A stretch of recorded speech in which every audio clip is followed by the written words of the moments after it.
A receita de hoje é só picar, misturar e levar ao forno. Super fácil e muito saboroso. Comece cortando 500 gramas de batata descascada. Corte todas as batatas em cubinhos. E após ter cortado, reserve essas batatas aí ao lado. Em seguida, pegue um pimentão médio, corte ele ao meio, depois em tiras e por fim em cubinhos.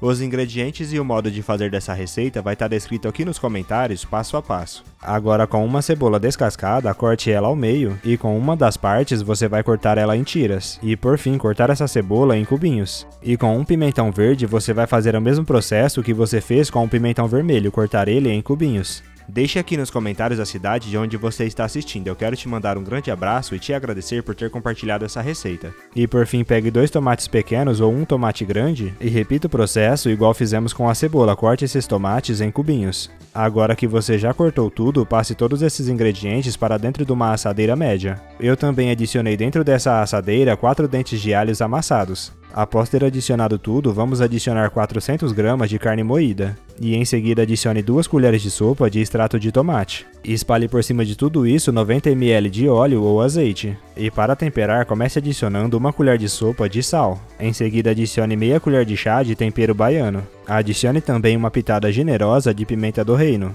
Acrescente meia colher de chá de páprica doce.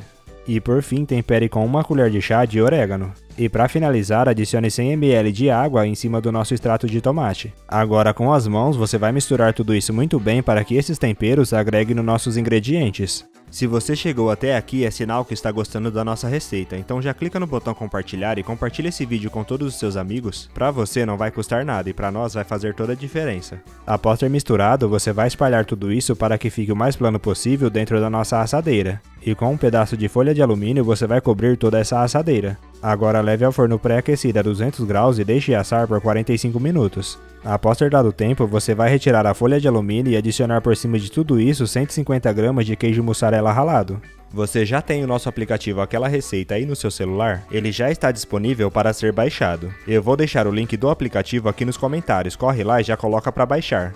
Volte essa assadeira ao forno pré-aquecido a 200 graus e deixe assar por mais 20 minutos. Aquela receita já está pronta, você já pode retirar um pedaço e se deliciar. Eu espero demais que você tenha gostado dessa receita, agora eu vou voltar lá para os comentários e continuar respondendo a todos que deixou o nome da sua cidade. E te agradecer por ter compartilhado essa receita e até a próxima receita, tchau!